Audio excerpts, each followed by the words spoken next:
Welcome back to the Stretch the Floor podcast. I'm Matthew, and I'm here as always with Venushan. There's a little bit of NBA news this week. Not too much is going on, but we have seen the biggest buyout guys play a couple games with their new franchises. Same with the trade guys. Before we get into that, there was actually some news that broke just a couple of hours ago about Jrue Holiday signing an extension with the Milwaukee Bucks, 4 years, 160 million. So right off the top, we're just going to get right into that. Initial thoughts on this massive max extension for Jrue Holiday in the Bucks? Kind of caps their ceiling. I personally don't think Jrue Holiday or Chris Middleton is a good enough number two option. I think they're both number three options. And this kind of just caps their ceiling as a very, very good team that's going to be finals contenders, that's going to be championship contenders, but none of us are going to pick them as the championship favorite. If an injury happens here or there, then they could easily win a championship. Like if the Brooklyn Nets aren't fully healthy, if LeBron starts aging, because this is a long contract, LeBron is very old. So as LeBron ages, you could maybe get a championship. But the current landscape, I don't think I'm going to win a championship this year. And unless there's an injury to that Nets team, I can't see him winning a championship within this 4-year contract. Yeah, this is their core. Like this is the team that they're going to have if they want to win a championship. It's going to be really hard to upgrade around it. It's going to be veteran minimum guys, buyout guys around it. Now, I do think that their depth past the top three guys, top 3, 4 guys, their depth is pretty bad. Like it can kind of only get better from here. So I think if they do find like a couple good deals in the buyout market next year in free agency, whatever, make a smart trade, a draft pick or something, like this is a good core. Like they have a good top three. It's one of the best two-way top threes in the league, if not the best, in my opinion. And if it weren't for the Nets, I would be saying that they could easily East be coming out of the East. East favorites probably could be coming out of the East for sure. Could win a championship. They're probably not beating the Nets. Now we haven't even seen this Nets team together Played together, like ever. They've played like 2 or 3 games together. So we'll see how they look defensively in the playoffs. But I agree with you. I can't see this team beating that Nets team. And over the next 4 years, there's not much room to upgrade. So maybe an injury might have to be the way they get to the finals, kind of like the way the Raptors won the championship a couple of years ago. Yeah, Raptors got Kevin Durant injury. Please, it's the only one injuries again. They were able to capitalize. This team is set up where they can also capitalize. Another thing to talk about, they still have a couple picks. They're not like completely picked, right? They still have that 2022 pick. I think they have a couple seconds. And you can find nice guys through that. You know, Taylor Horton-Tucker was a second round pick. Terrence Main was a second round pick. Nicholas Claxton was a late first rounder, I think. So you can still find solid depth to add to your team. They still have Brook Lopez, who's aging, but on a good contract. They have Dante DiVincenzo, who's showing flashes of being decent. Mm-hmm. They have PJ Tucker for the next 1 to 2 years, maybe, because he's kind of old, but he's obviously a great defender, good shooter. DJ Augustine, they have Jeff Teague, decent role player, set point guards.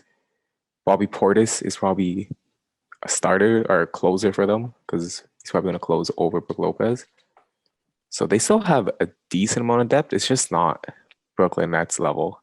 Yeah. Like if the Brooklyn Nets didn't have James Harden, I could say, yeah, this team is up there competitive with them. But that Harden trade kind of did ruin a little bit of parity in the NBA. And the Nets might be the biggest loser of that. Yeah.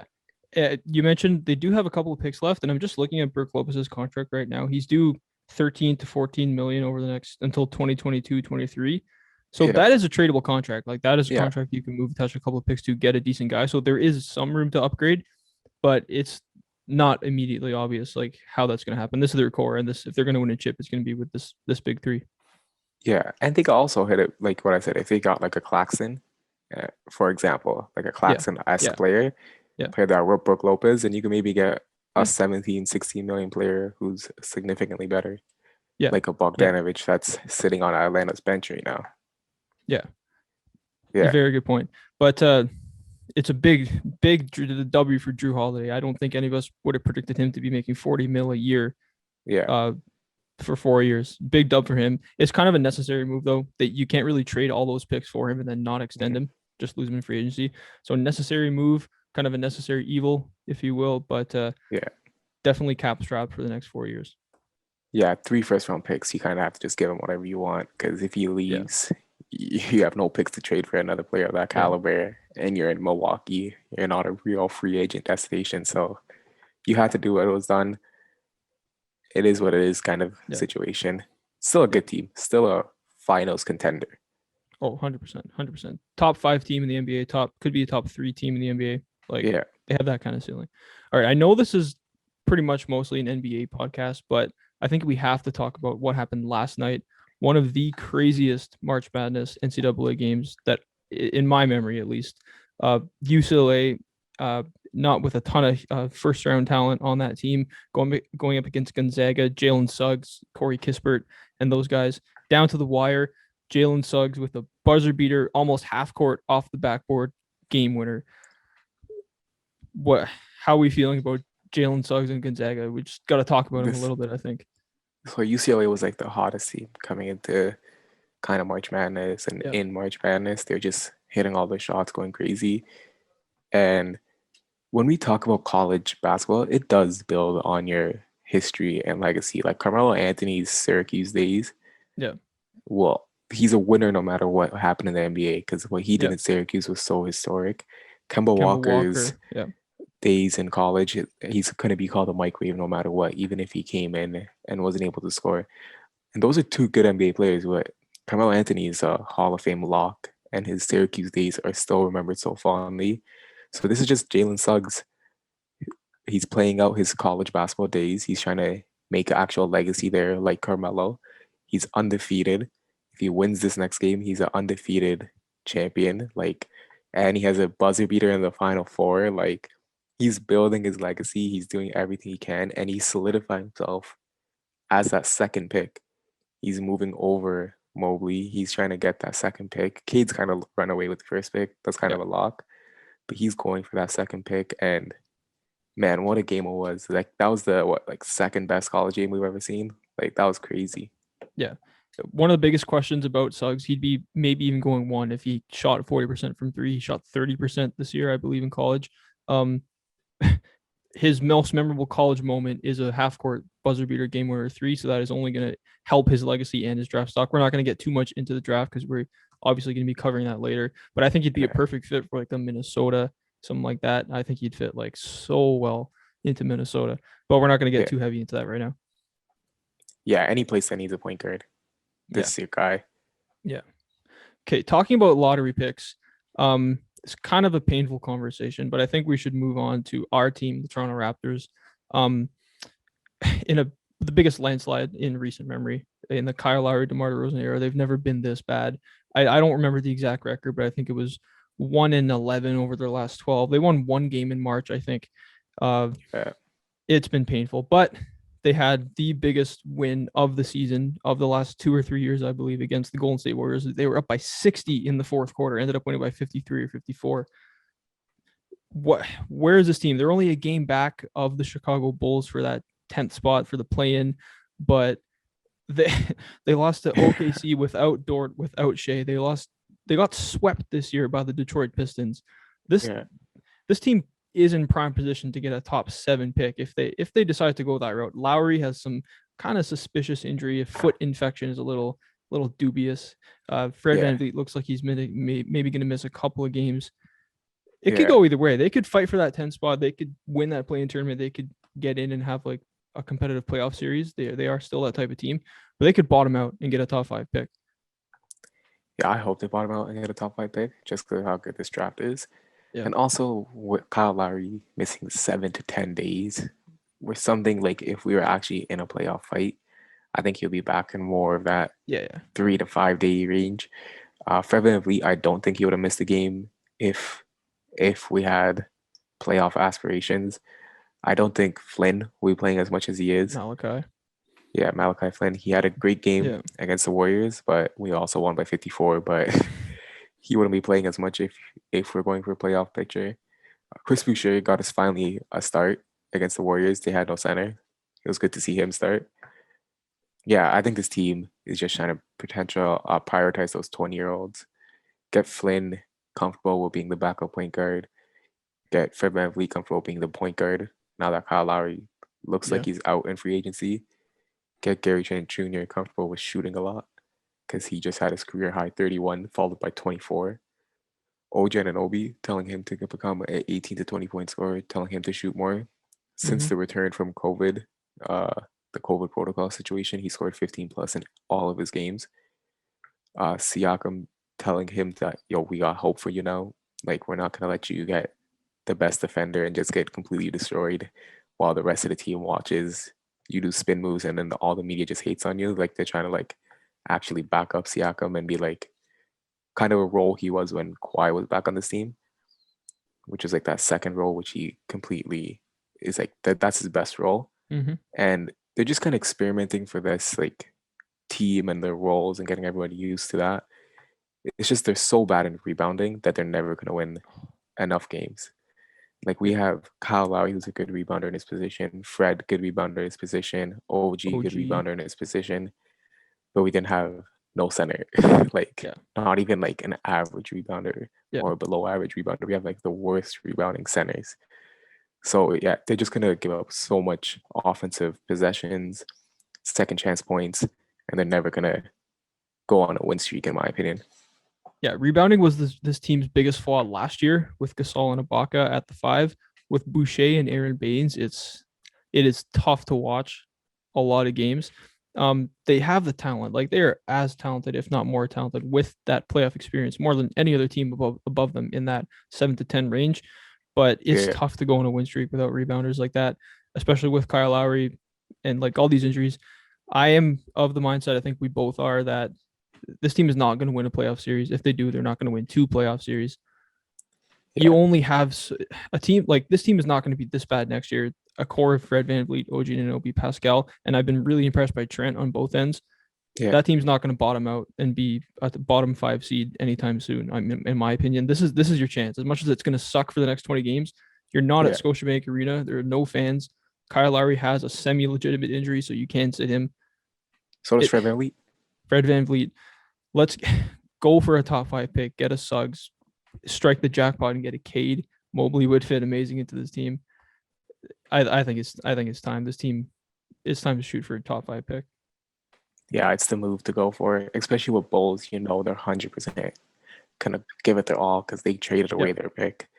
You know, who else is ahead of us at that ninth spot? Okay, with the players below us, Washington Wizards. Yeah. They have Russell Westbrook and Bradley Beal. You know they're gonna try to get that play-in spot because Yeah. they have, including me, they have a lot of people who believe if they get that 10th spot, they could beat anyone to get into the playoffs. Yeah. The Pacers, who were in ninth, which I was just thinking about, they also have a veterans that can get playoff experience and that could get better. You know, they have Levert, Sabonis, and Brogdon, Jeremy Lamb, Justin Holiday. They still have a very good team, and they can still get into that picture.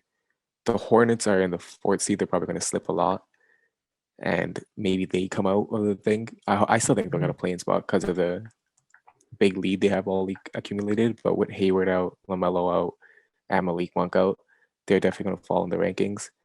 But you can see these teams are trying to get in there, whereas if the Raptors don't really try to get in there, they could really get a big pick.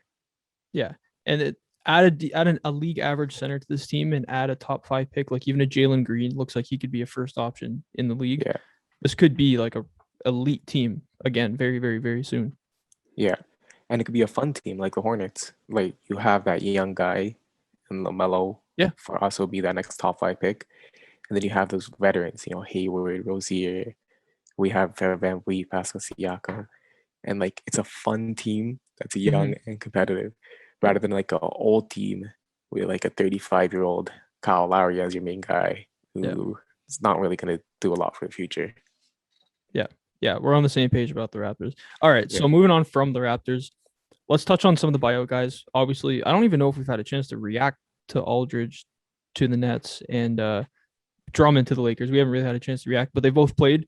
Unfortunately, Drummond had a toe injury. Did he break his Yeah. toe? Is that what the injury was? Seems like he's only gonna miss a little bit of time. Yeah. How much of these guys have you gotten to see? Drummond, Aldridge. What are some of the other Blake Griffin. Yeah, Blake Griffin. Yeah. Yeah. What are your initial thoughts on these guys? Well, Aldridge could hit threes. I think everyone kind of forgot that. So far, he's played 29 minutes in his first game as a starter, 11, 9, and 6 assists, 2 steals, 1 block, 1 3. Like, if he could hit threes, that just opens up the court more, makes the offense even easier.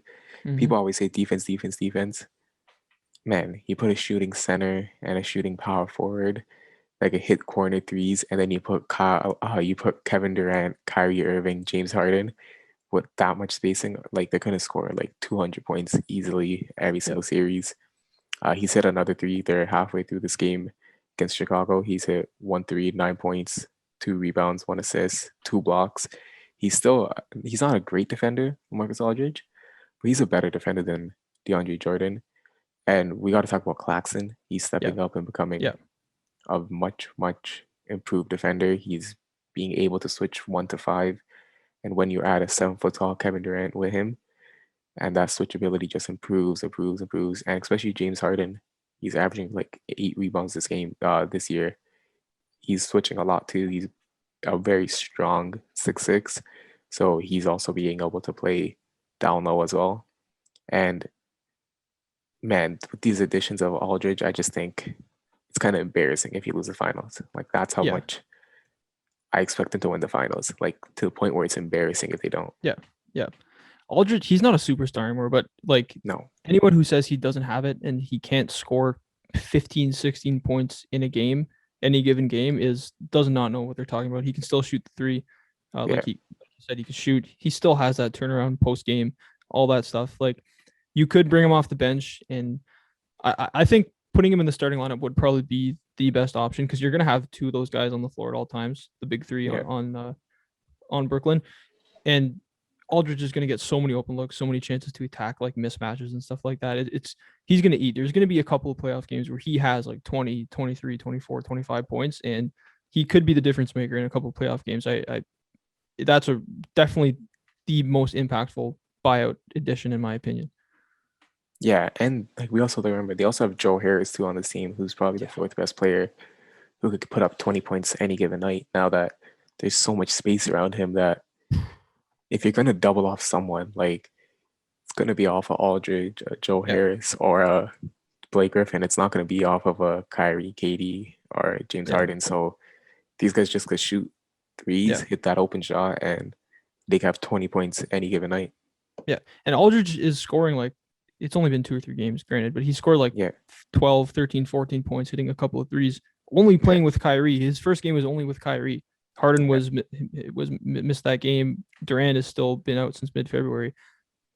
What is this going to look like when all 3 of those guys are back with Harris and Aldridge? Any one of those players, like, obviously the big 3 are going to go off for 20 or 30 every night, but Harris or Aldridge could go off for 20, 25, even 30, pretty much any night too. Yeah, and this is why the league kind of talked about changing these buyout rules, having it before trade deadline and stuff like that, because teams are just not trading for these guys. Like people could have traded for LaMarcus Aldridge because he didn't have the worst contract. It was just a 1-year deal, but they just sat back and they're like, we're gonna just try it in buyout season. Same with Andre Drummond. Like, there were so many teams that could have traded for him, like the Celtics or like someone else. I don't know statistically the Celtics could have. I'm just saying them as like an example. Yeah. But like, they didn't trade for him because they're like, we're just gonna try and buyout clause. And the smaller market teams, the Kings, the San Antonio Spurs, the Bucks, the Raptors, stuff like that, they're just at such a big disadvantage of this market. And that's why I'm with the agreement that they move it before the trade deadline. Yeah, I mean, a lot of people are saying that it's the buyout market favors the big market teams a lot more than the small market teams. That does seem to be the case, but I think it's more of like the teams that have an opening that are in championship contention. Like, I'm surprised. I'm kind of surprised the Suns didn't get a buyout guy, because a buyout guy could have really helped them. They have room for a buyout guy to play. I'm surprised like a Drummond or an Aldridge didn't decide to go to Phoenix, because I think they would probably play do they more need there. A center? I don't know. Andre Drummond's starting in his role. LaMarcus Aldridge is starting in his role. They both want to started for their Suns. Yeah. That's what I'm saying. Like, these teams could build, like, these big teams, big market teams could build without a center, because they know come buyout clause they could just pick up a center. That's why we're saying LeBron's teams are so great, because we know whatever happens, because we know whatever happens, like LeBron could just always pick up players and improve his team every single buyout season. He got Markieff Morris last buyout season. Like he's always improving his team, and that's why these small markets just had enough. They're like, yo, we need to change this because players aren't trading for players anymore. They're just waiting for the buyout So you're in favor of moving the buyout deadline before the trade or deadline? deadline. Yeah, So how would that? I don't know if I see how this would help the problem. because What like the buyout deadline's done. They know this yeah. player is not getting bought out no matter what. So Mm-hmm. trade for him. And if you're Oh, I not see going to what you mean. trade Yeah, for yeah, him, yeah, he's not going to be on your roster this year. yeah, yeah. And Yeah, like, I'm sorry if teams like the Celtics, teams like the whatever, some of the teams you mentioned, Hornets, like had a chance to trade for these guys, elected not to, and then these guys go and sign with LeBron, sign with KD. You can't complain. You're in no position to complain about that. You had the opportunity to get them. Uh, so yeah, but that, they don't yeah, know, right? It'll seem like a bad decision if they trade assets that are worth a decent amount just for them to be like, hey, we're not playing for this team. We've seen yeah, that's Alonzo fair. Mourning do it Yeah, with the Raptors, where he just got traded to the Raptors for Vince Carter, and he's like, I'm not coming to Canada, and he just forced the buyout to Miami, which they won the championship that year with yeah, Alonzo playing a decent role. So I think they need to make a change, and I think the suggestion is something to work test out. You could test it out yeah. 1 year at least. It's something to test out for sure. Yeah, Yeah. Okay, so Andre Drummond, he played like less than a game with the Lakers, and then he had to leave with a toe injury. Uh, Obviously, there hasn't been too much of a first impression with him. We haven't seen him with LeBron or AD yet, obviously. Just kind of long term, do you see him? He's probably going to start playoff games, I would assume. yeah, And I still think their best closing lineup is AD at the 5. yeah, Is that how you feel? yeah, for sure. But he just gives them 3 quarters where AD could Yeah, kind of rest a little bit, not like rest, but like he doesn't need to get tired out. And then come fourth quarter, he could give all his energy to guarding yeah, the Jokic's and stuff like that. yeah, But the first 3 quarters, Andre Drummond is just going to be a menace on the offensive board, defensive board. He's going to try to tire your centers. He's basically a million times better Dwight Howard version that they had last year, which was so effective. yeah, The difference is, does he know the defensive reads as good as Dwight Howard? Like, will he like not chase those blocks and steals, and will he actually be like just focusing on the defensive play that wins the game? Because we know Dwight did that last year. He didn't really care about those stats. He just went for the play that won the game. And Andre Drummond always had that stat chaser label on him his whole career. And if he's ever going to get rid of that label, it's now, because this is the time to win a championship for him. yeah, He's a final favorite. Some people still have the Lakers as championship favorites. So if he's going to win a championship, this is his time. This is his time to yeah. erase that label. And he just got to go out and prove it. Yeah, he's in an interesting spot because we know he can put up 20 and 20, like if you Yeah. ask him to. The question has always been, can you do everything else? Right. And this is the perfect chance for him to do everything else. And if he has like Win. some games where he comes up with some clutch rebounds, some clutch blocks, a couple rim runs, punishing some mismatches there, but puts up 10 points, Yeah. that could Better. actually do a lot more than a 2020 game for him.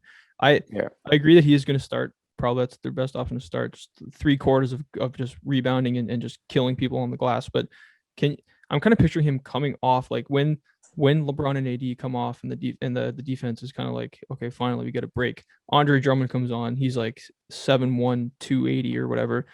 And then you have to deal with this guy with your backup center and your backup guys. Like I can see that being a problem in the playoffs, especially against a team like the Clippers. Can you imagine like Zubats or something trying to guard Andre Drummond down low? But we kind of seen Andre Drummond be the first option with these Cavs. He was shooting 40%. Like, I don't think that's him. I think he's the guy that plays with Yeah, LeBron and AD and kind of yeah, just gets fed his points. I think that guy you're talking about is Montrezl Harrell, 6 man last year. yeah. He could still put up 20 points. Dennis Schroeder is still going to be on that team. I think Dennis Schroeder and Montrezl Harrell is kind of that duo that when Yeah, that's a good LeBron point. and AD need that 2 minute rest, you got these two 6 mans coming on who could both put 20 points on you. I think Andre Drummond's just in that role where it's just like rebound, be super energetic, and like just tire out Jokic, tire out Jokic, tire out Gobert, get these guys in foul trouble. You could get in foul trouble too. Like, don't be worried about that because we can always bring in Gasol. Like, just play Yeah, 100% energy and go crazy. yeah, that's a good point about Harrell because you can't play Harrell and Drummond at the same time. You just can't. Yeah, Yeah, I think. Yeah, I think that's going to be. We're probably looking at like most games, or at least the important games, 20 to 24 minutes for Drummond, probably. Yeah, probably. Yeah. And the closing lineup, like if Kuzma's having a horrible game, like we can't see Anthony Davis at the 4 spot because if Kuzma's having a horrible game, if Montrezl Harrell can't hit a 3 to really open up any spacing, Mm-hmm. like you might as well just throw out the big body, energetic Drummond instead of those two. Yeah. Even the rest of the regular season, let's say AD doesn't come back or isn't like playing full minutes until like Yeah. the very end of the regular season, and it's kind of the LeBron and Andre Drummond show. That could actually do a lot to raise his free agency stock too, I think, because we haven't seen him play with a guy anywhere near LeBron's caliber. If they just run pick Yeah. and rolls and Andre Drummond just getting all these lobs and stuff, and we see, oh, you can, like, this is what we thought he was going to be in the league. Like that could, even before the playoffs, we could see him like going up to like a 20-30 million dollar contract maybe. Yeah, and the Lakers have shooters. They give him a little bit of space too. They have Wesley Matthews. They have Dennis Schroeder. They have Alex Caruso, Taylor Horton Tucker. They have shooters around him. LeBron's not the worst shooter. He still can shoot the ball too. So they have shooters around him. Kuzma as well. They have multiple 20-point scorers and Montrezl Harrell, Dennis Schroeder, LeBron, AD. So his role is just going to be so like limited where you could just see, like for example, if the Raptors bring him in, you could be like, okay, we could have 20-point scorer Fred VanVleet, Siakam, Gary Trent Jr., OG, and we know this guy could get us 10 and 15. And it kind of just solidifies his role and his value in that role, that he could still get a $15 million contract or even more, 20. Yeah, he was so like probably a little overrated before, but he's gotten way too much hate. He's so underrated now. He's at least a $15 million player, if not more than that. Easily. Like when he's making 28 on a bad team, he's not that type of player. Yeah. But yeah, we're gonna see his free agency stock shoot up for sure. Okay, any other buyout guys? Touched on Blake Griffin a lot. I mean, I don't want to judge him too early because he hasn't even played with the full roster of Brooklyn yet. Any other big guys? Yeah, we kind of didn't see him that much. Yeah. DeMarcus Cousins signs with the Clippers. Kind of didn't see him play yet. Rondo hasn't even played with the Clippers yet. Jeff Teague, we haven't seen play, but we know he has history with Budenholzer. That was his best year ever with the Atlanta Hawks, so I think that'll be a good fit. Yeah. Our guy Rondo Hollis Jefferson, picked up by the Portland Trail Blazers. He probably won't get any playing time, but he's a good defender. He's going to be good in practices. And man, if you need a defensive stop, he might be the guy to go to too. So yeah, we like that pickup a lot. And yeah, those are probably all the guys that are picked up. Raptors didn't get a center. Hornets didn't get a center. Kind of sucks, but is what it is. Kind of sucks, but I'm kind of happy the Raptors didn't get a center a little bit as much. Yeah. I'll never admit that I'm just going to be actively cheering for them to lose, but this is just going to go a long way to that top 5 pick. Yeah. Okay, so let's go into the guys that actually got traded. I think we talked about the Bulls a little bit, being in that one game up on the Raptors for that 10 spot. They haven't won a game since they traded for Vucevic. They're playing right now, right? I'm not sure what the score is right now. They're playing right now. Is it time to be worried about them? They're clearly like, it's playoffs or bust. It has to be for them. Are we worried about them at all? Or so what we were saying is the starting lineup of Kobe, White, Levine, Patrick Williams, Larry Markkinen, and Nikola Vucevic sucks. They tested it out. It does suck. And last game, they said, Larry, you're going to have to come off the bench. Thad Youngie's starting. They have that defensive infusion now. And it's going to be so much better. Today, Satoransky started at point guard. Yeah, I was going to say that. But I think that's because White is suffering with a little injury, not because he's getting moved permanently to the bench. Larry Markkinen has permanently been moved to the bench, which I think is such a good improvement for this team.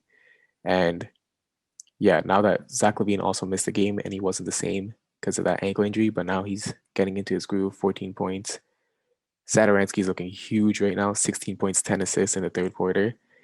I'm just saying, like, Satoransky and Thad Young, starting those two means you're a win-now team. It's going to make your team a lot better right now. And they're 12 points up on the Nets. And I think they're going to go on a big win streak if they start those two guys. Yeah, I agree. Markkinen and Kobe White off the bench could be like a good duo. That'd be really, really nice off the bench, I think.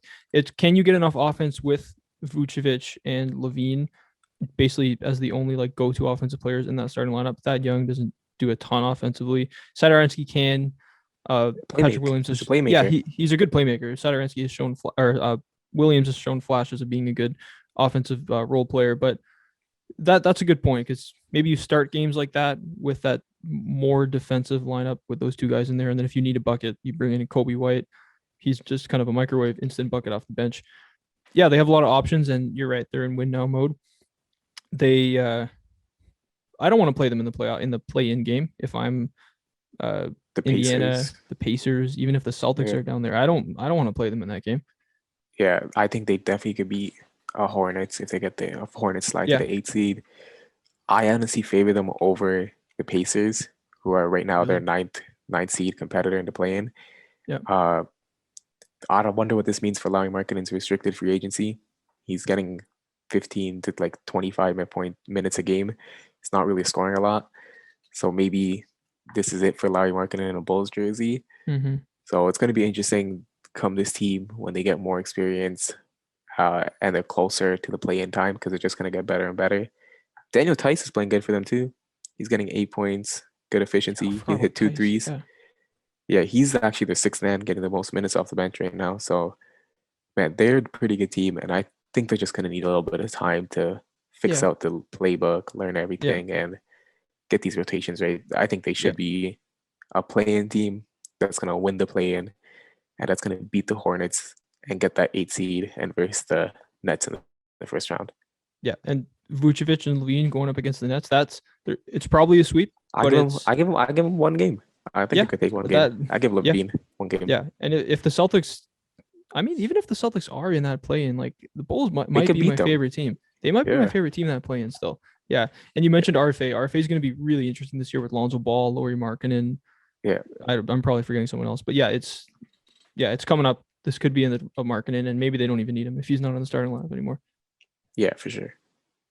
All right, so the next guy I want to talk about is Aaron Gordon because I watched him the other night. I watched the Clippers and Nuggets, and I was pleasantly surprised by just how right you and I were when we reacted to that trade. Aaron Gordon was just from the minute one against Kawhi Leonard and the Clippers. He was like, I am taking Kawhi Leonard. I'm taking pride in being like a Kawhi Leonard level defender, and I'm going to be the guy guarding LeBron or Kawhi in a playoff series. He did a really good job, and the Nuggets won that game. I am really excited about this new starting five in Denver. I think we said maybe either Will Barton or Facundo Campazzo in there. I really like the way they look with Barton in there and Gordon at the 4. How are you feeling about the Nuggets? Aaron Gordon, a few games in there. So they're undefeated. They're 3-0, the Denver Nuggets. So that's obviously a good sign. We see the Lakers obviously plummeting with LeBron James injury, Anthony Davis injury, and even an Andre Drummond injury now. So they're going to get that top 4 seed pretty handily. They're probably going to get a top 3 seed. This probably means Jokic is the MVP of the league because his stats are absolutely crazy. Yeah.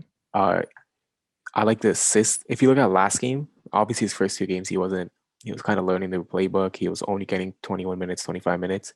The last game he got 39 minutes, a very big game. He got a lot of minutes. Yeah. He got 6 assists. He got those steals and blocks. He was just balling out. He was going crazy. Obviously his free throw percentage has to get better. He shot 25% that last game. But man, he's showing a lot of potential. He's showing that he could do everything within the system and be a great defender. Don't expect him to average 25 because there's so much options on this Nets team, and he is the 4th in pecking order. But he's being a star in his role. Good playmaker, great defender, cut to the rim, get easy shots, star in his role. He's doing absolutely what this team needs, and that's why they won 3 in a row. Yeah. Okay, so if Jamal Murray's playing like bubble or even like 80% of bubble Jamal Murray with Gordon playing defense like that, hitting open threes with Michael Porter Jr., Jokic, Paul Millsap off the bench, Campazzo, Will Barton, all these guys. Can you name me like 2 better top 7s in the NBA than that? Can you name me 3 better top 7s? Because I'm feeling every day that goes by, I'm feeling better about Denver, and I would not be shocked at all if they made it at least to the conference finals. And if LeBron and AD are not 100%, this team could be going to the finals. Very, very, very, very possible they're in the finals this year. Yeah, it doesn't need to be LeBron and AD, LeBron or AD. Or Like AD. if one of Yeah. those guys, if one of those guys aren't right, then this team is a finals team. I have them right there with the Clippers as teams that Yeah. can knock off the Lakers. So for me, it goes Nets, Lakers, then it goes in that range. It goes like Nuggets, Blazers, Clippers. That's kind of it. I'm not a big Yeah. fan of the Jazz, but we'll talk about that later. But yeah, the Nuggets could absolutely beat anyone that's not the Nets or the Lakers. And the Nets or Lakers are suffering huge injuries. Kevin Durant hasn't played since February. Mm-hmm. Hamstring injury for James Harden. We know the Lakers injuries, so this could be the year, man. The Raptors won a year like this where Kevin Durant went down and they got a championship. Nuggets could do the exact same thing. They got an Yeah. MVP, got a great young talents around him. This could be the year for the Nuggets to win a championship. Yeah. I don't even think it's going to take that level of injury. Like, because the Raptors won because KD And just tore Clay, his Achilles and Clay were yeah, both out. They still might have won if I'm if going to Clay hang was on to here, the belief that Clay was playing. They still would have won. It's not going yeah, to take LeBron like not playing the whole series for them to win. If yeah, LeBron's 80% or AD's 80%, this team could win in like 5 or 6 games, in my opinion. I think they're that good. With Gordon playing like that, Mhm. I think they're that good. And people don't realize how big of a jump Jokic took from this year to last, like compared to the bubble Jokic or Yeah. last year Jokic. He's significantly better. He controls the games. He makes everyone around him better. Like that's why he's our MVP. That's why he's our MVP favorite. Like he's so much better than last year. And Jamal Murray is getting back to bubble Murray. He's shooting Yeah, he crazy. is. He's scoring crazy. He's playmaking really well. Aaron Gordon is kind of stepping into that Jeremy Grant role. We saw Jeremy Grant was a big part in that playoff run. Aaron Gordon is Mm-hmm. stepping into that role. Michael Porter Jr. is becoming a 20-point scorer. Like we expect him to score 20 Yep. points every game.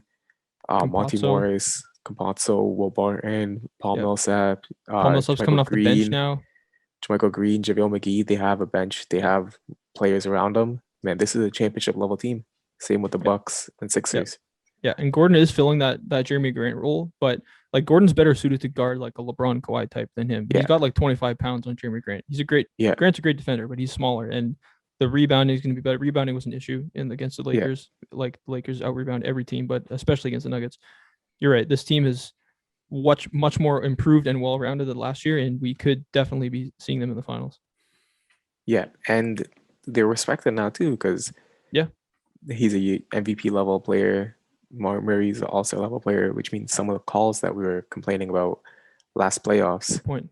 it might be more evenly called now. Now that these players have the respect of the media and the referees, Yeah, in terms of star power, like they're up there. They're up there with the they're Clippers in stepping terms up. of respect of Yeah, star power. Like Jokic is as up there power with as Kawhi. yeah, Yeah, yeah, up there with Kawhi for sure. Okay, any other trade guys we need to talk about? I think that's about it. We haven't seen Rondo yet. We Yeah, haven't seen. That's pretty much it, right? that's pretty much it. But Yeah, Norman for a Powell on championship level Portland, I team. guess. Norman Powell's been Norman Powell on Portland. They look Yeah, he's playing good. lethal offensively. Yeah, Yeah, they're winning games, doing well. Norman Powell could score a little bit more, but obviously Dame and CJ are obviously scoring a lot. yeah, Nurkic is scoring a lot, and they're still getting into that flow of learning the playbook and everyone getting used to their roles now that Norman Powell is taking a little more shots than Gary Trent Jr. yeah. And I think he's being asked to do a little bit more defensively than he was in A lot Toronto. more. A Yeah. lot more defensively. And I was watching a couple Portland games. They were kind of raving about his defense. I'm kind of Yeah. surprised. That's like kind of the first thing they were talking about. So that's going to be something to watch in the playoffs. Norman Powell is going to get the best perimeter 6'3". guy. At Yeah, 6'3". 6'3", It's going to be 6'4". tough. Norman Powell is going to get the best. Like if they get Steph in a playoff series somehow, I don't Then know it's if that's good. going to happen. Then Norman Powell's guarding Steph, and we're going to see how that turns out. Yeah. And Robert Covington's also asked for a lot too because he's going to be the Yeah, LeBron guarder. So yeah, he's going to have a good playoff series too. But yeah, I believe this team, I believe Dame, they could just outscore everyone. So this is going to be interesting for whatever yeah, series they get. yeah. And let's say, like going back to the bio guys, like, let's say if Covington gets 3 fouls quick against Yeah. LeBron, I think you bring Hollis Rondé in there. Jefferson, I like Derrick he's Jones Jr. yeah, too. They yeah, have decent defenders off the bench now. Yeah. yeah, That's yeah, for sure. yeah. Okay, I think that pretty much covers all the buyout guys and trade guys. Um, we're getting closer to real basketball playoffs, but we're pretty much a week away from fantasy basketball playoffs. So we haven't done fantasy advice in a while. Do you have some Yeah. key ads that could change your playoff fortunes in fantasy? Jalen Brunson, if you guys have an opportunity to stream him in for a week or two, I say go for him. The last 3 games, he had 21 points, 15 points, and 19 points. He's a good assist guy at 3.53. He gets good steals. He's averaged 1 steal a game in the last 3. He's just and he shoots a good percentages, 80%, 66%, 50%, 100% from free throw, all 3 games as well. So he's just a good guy to stream in if you have a chance. Yeah. The guys I'm advising are all kind of themed around recent injuries. Gordon Hayward is going down for, I think it was like 3-4 weeks that he's going down for. So Miles Bridges, he's only owned in 57% of leagues. He's going to get a much bigger role. He's going to be scoring, probably asked to be scoring like 15, 16, 17 points a game. He's a guy who's going to get an uptick in minutes. Kyle Kuzma has been amazing the last 2 weeks, 18, 8, and 4. Only owned in 69% of Yahoo leagues. And kind of a lesser guy here, Alexei Pokusevsky, with Shea's injury, with Dort's injuries. He's at 13.53 in the last 2 weeks, only owned in 30% of leagues. So look at teams that have big injuries like that. Pick up some of these guys playing 30 minutes a game. Only going to help your team. Yeah, and Diallo too. He's averaging 19, 19, rest game 14. So he's going to sit out back-to-backs. You might have to drop him and pick him up again and again, but he's a good player and he's going to get you points. But that's about it. But if you need points, that's the guy to go for. Yeah. Okay, so before we end it off here, we haven't talked about Top Shot in a while. It's kind of undergone a lot of changes since the last time we talked about it. It's way more popular. Pack drops are less hype than they used to be. It's kind of, it looks a lot different. But I think there was something, Jay-Z came out and endorsed it, KD. I think you know more about that than I do. What happened there? Yeah, so they're becoming investors, putting money into the founder, money into the kind of Top Shot organization, trying to grow it, trying to get it better, trying to get more licensing. NFTs in general are just growing in the world. So we see other sports also doing it as well. And Top Shots, maybe Series 2, which is a lot of series that we got in with, so maybe they don't hold this historic value, but we see Series 1. A couple of our friends who got in earlier than us have those, and those are just going up, up, up and crazy. The most comparable thing is if you know Pokemon cards, like first edition Pokemon cards, they have a little stamp and they're worth way more than like the second edition. And this first series, if you guys are able to buy it, go for it, because these cards are going to go crazy in 10, 20 years amount of time. Yeah, and I saw a card the other day. I think it was a Mike Conley moment. Like it was the first moment that was narrated by the player. Like Mike Conley narrated the highlight in the moment. They're just trying out all this cool stuff. They did the all-star stuff. It's going to take some time to figure out like what the value on these things are. Like Series 2 we thought was going to keep skyrocketing. It's plummeted a lot, and I've lost a little bit of money on that, but it's still in the like profits. You said, still in the profits. Not really. I'm in the profits. I'm in the profits. Okay. Yeah, if Jay-Z's endorsing it, if KD's getting in it, it's only going to get bigger. NFTs are growing. Yeah. That's kind of all you need to say about it. We just got to see where it goes. Just ride it out. Yeah, and LeBron James recently sold for 47,000. The guys who bought it said they're going to keep it till it goes to $1 million. So it's getting the publicity. Right. It's getting the articles written about them. Bleacher Report's writing about it. Kevin Durant, Jay-Z, Terrence Ross, Mike Conley, Tyler Hero, all these NBA players are starting to endorse it. Yeah. The values are getting bigger and bigger. That's all we have to say about it. But one other basketball thing we have to talk about before we sign off is Space Jam 2. Yeah. Trailer got released. Apparently Dame's in it. He said he's playing a pretty big role in it. Yeah. We obviously see LeBron going into an animated role. Pretty sick. Yeah. AD was in there. Diana Taurasi, there was a lot of pop culture like Easter eggs in there too. Yeah. I don't know. Is that coming out in theaters? Do we know if that's going to be like a Netflix thing, or I think it's coming out in theaters. It's going to be interesting. We got more to add to LeBron versus MJ conversation. Who had the better Space Jam movie? Yeah. It's going to be pretty funny. Yeah, and I don't know if you saw the D Wade reference there. That picture, the D Wade lob to alley-oop to LeBron. Yeah, that was in there too. That's pretty cool too. Yeah. Yeah. Anyway, so that pretty much does it for this episode. Thank you everyone for listening. You can check us out on Instagram at Stretch the Floor Podcast. Follow us or subscribe to us on YouTube, STF Clips, where we post the best clips, just a couple of minutes from the episodes of this podcast. And other than that, most importantly, Please subscribe to the podcast feed if you liked what you heard. Leave a 5-star review, leave a rating. It all helps with the algorithm. And other than that, we will see you guys next week when we have just more basketball. We're getting closer to the playoffs. The seeding race is getting tight and getting super important now. This is when we start scoreboard watching, start standings watching. It's the best time of the sports calendar, in my opinion. Yes, sir. Playoff basketball soon to come. All right.